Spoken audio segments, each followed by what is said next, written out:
about the upcoming expansion, Arma 3 Apex. This time last year, we revealed our first look at Tanoa, a new Pacific Island terrain. Now, we'd like to explore the armed conflict itself, looking at its weapons, vehicles, and factions, plus take a first look at the new multiplayer co-op campaign. Enjoy!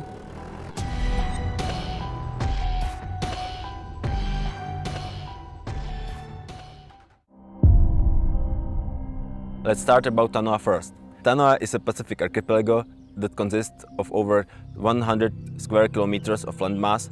Our environment designers have hand-placed all the things that are in the whole archipelago, and they've made several distinctive islands. Each of one is different. This is the first time we've decided for a Pacific setting in the Arma series, and it's actually the first time we've decided to do a proper jungle. Tanoa is going to be the centerpiece of Apex expansion. As Jay would say, is the crown jewel. Tanoa is one region within a bigger Pacific island nation, the Horizon Islands. Although it gained its independence after World War II, signs of its French colonial history are still apparent in its language and culture. So in 2035, Tanoa is this region divided between its farming past, its plantations and its fishing, and its industrial present, the rare earth element mine or the industrial port facility. I don't want to spoil anything, but NATO is facing a new threat in Apex expansion. This is a new faction of local gangsters or bandits, and they are going to take the advantage of the natural disaster that struck Horizon Islands. And obviously, CSAT will appear again to provide some volatile fuel to the mix. Syndicate's the name of a criminal organization with deep roots on Tanoa, and they run illicit operations in the Horizon Islands and in the broader region. In the bigger picture, we see our main factions maneuvering for strategic position in the Pacific. So on the one hand, we've got CSAT, who are looking to expand their strategic influence in a region which is traditionally looked towards the West for support. And on the other, we've got a US-led NATO task force who are conducting this training operation in the area as a kind of a show of force. Although Apex is mainly about the new environment, we aim to expand even the other aspect of the game too. That means there's going to be plenty of new vehicles, weapons and equipment.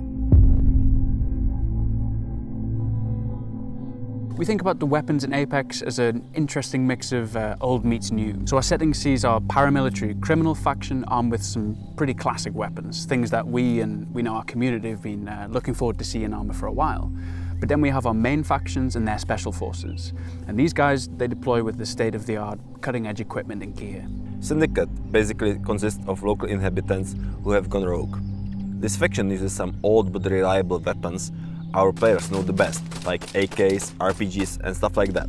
Our NATO Special Forces faction, the CTRG, they're armed with a new weapon and special gear. So their weapon is the SPAR-16. That's a new assault rifle that comes in a bunch of different variants and has new accessories as well as compatibility with our existing ones.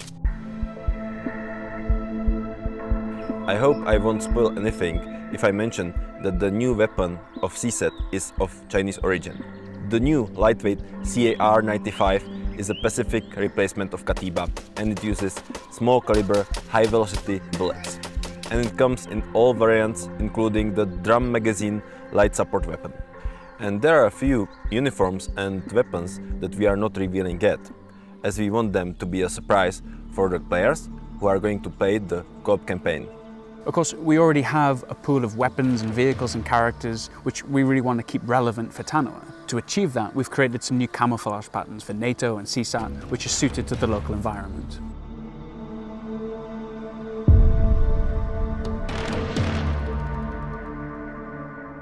With the new vehicles in Apex, we wanted to do two key things. Firstly, introduce new classes of vehicle that offer new types of gameplay.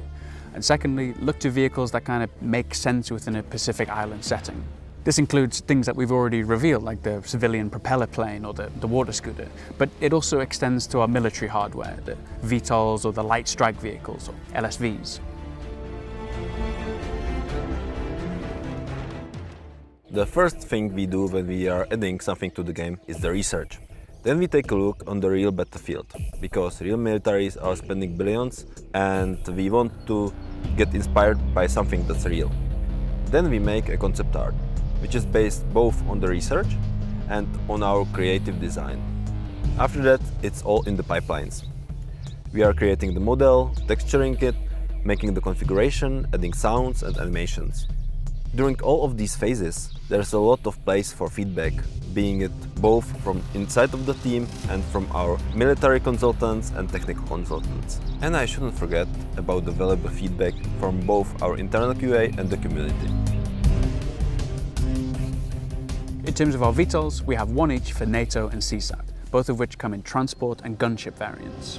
NATO's Blackfish, it's much bigger, it can carry a greater load, whereas CSAT's Jian, it's a bit more nimble, but it sacrifices a bit of logistical capacity for this maneuverability. It's a similar story for our light strike vehicles. Again, one for CSAT, one for NATO, but both with an armed and unarmed variant. Now, Arma 3 already has some wheeled combat vehicles, but these tended to be a bit more heavily armoured, more suited to coin combat operations.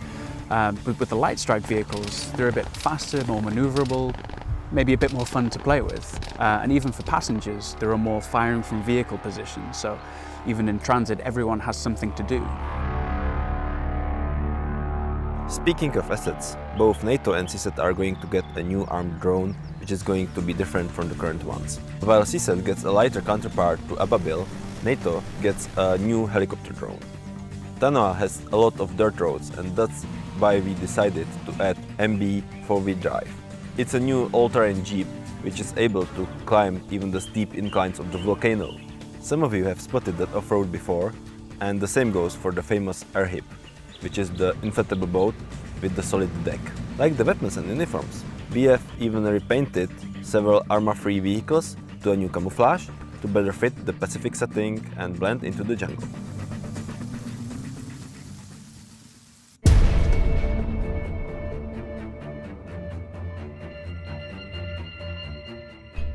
We don't want to give too much away in terms of what happens in the multiplayer co-op campaign, but we can definitely say it's connected to the events of the East Wind, which was the original Arma 3 campaign. The global situation still sees NATO and CSAT locked in this proxy war, this battle to get strategic influence. But meanwhile on Tanoa, there's been this natural disaster, and that's opened a window for some criminality and some lawlessness. So to help prevent a humanitarian disaster, the CTRG unit, the players team, they're deployed to the region to help out, to stabilize the situation. But when they get there, they find that the enemy that they encounter is perhaps a little more well supported, a little bit better trained than they originally thought. It's all up to you to decide. You may either play on your own or team up with friends and join the 4-man squad in multiplayer. And if you are getting stuck in the mission, or your friend is, it's easy to join him in progress. But beware, all the missions should scale in difficulty based on number of players to keep you always on the edge. We aim to make it manageable for a player to finish the whole campaign in one session, which is roughly 6 to 8 hours. In our multiplayer testing, we discovered that the player's approach really changes their experience of the missions. So our military advisor, our designers were playing one of their missions with him, and he took a very slow and tactical, methodical approach. They ended up playing for about 90 minutes in a scenario which usually takes around 30. But I think they had a lot of fun, and that's kind of the beauty of Arma. It supports a whole bunch of different play styles, it rewards thoughtful play and replayability, and it lets players make their own decisions and sometimes their own mistakes.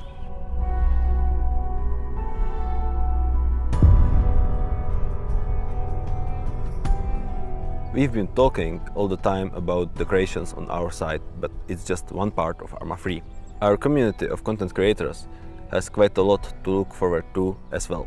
Mission creators might use the new assets in Eden Editor to create their own scenarios. And I'm sure that there are plenty of stories to be told with the new South Pacific setting.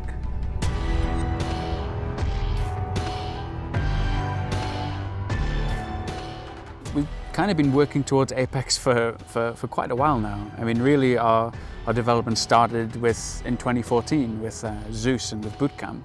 And then we can look through Marksman and Helicopters and Nexus and Eden and all of the other platform updates along the road. And it actually kind of relates to why we chose the name Apex, Arma 3 Apex.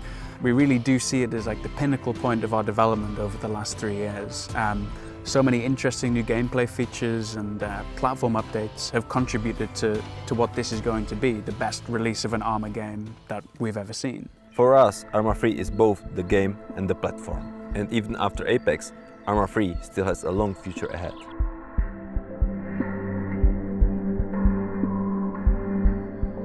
We hope you've enjoyed this quick tour of Arma 3 Apex. Be sure to check out arma3.com for a full overview of the expansion's content and features. So, Apex is on track for release this summer. Along the way, we'll no doubt release some platform features and content for public testing beforehand. So, stay tuned for further updates, and bye for now.